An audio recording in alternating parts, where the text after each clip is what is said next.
Hello to all of you. Morning na morning ha guys. Good morning na good morning. Trabaho na naman guys.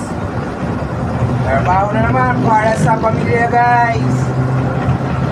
Ayun lang tayo ito guys. Angkat buhay. Importante. Mahalaga. Papasayro ko ha. Kailangan may pagmamahal kayo sa driver din minsan.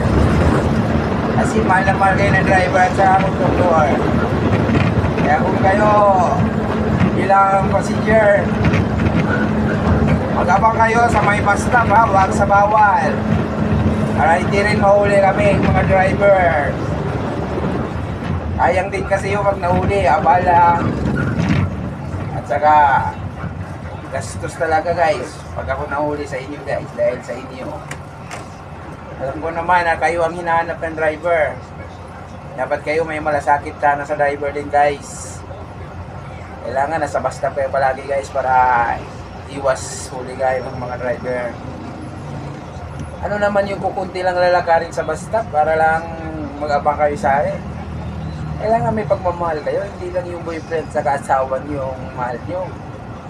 Kailangan may pagmamahal rin kayo sa driver at sa conductor. Para lahat tayo ayahay. Di ba guys? Tama guys? Alam ko naman na kayo ang hinahanap namin. Kung wala kayo, wala kami kita eh.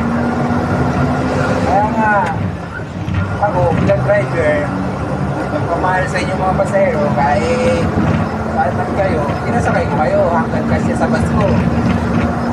Kaya ganun din kayo sana guys. Kaya magmamahal kayo sa driver, huwag kayong pumara na sa bawal. Kaya tayo sa bus ka palagi.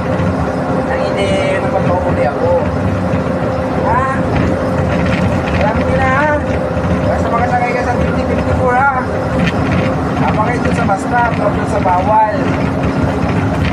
Kasi mga enforcer, hindi yan nagsasabing nandun kayo sa bus stop, nag-aabang din yan. Nag-aabang sa amin yan, kung mag-pick ko kayo, pinikap kayo na sa bawal, ay sigurado, huli ako. Siguradong magpakahirap, makipagdibati na naman sa mga enforcer, para lang hindi ako matikitan. Kaya kung kayo may malasakit sa kapwa, alam na. Bus stop na kayo mag-abang. Diba guys? Okay guys, have a next time guys ha. Sa iba na naman yung mga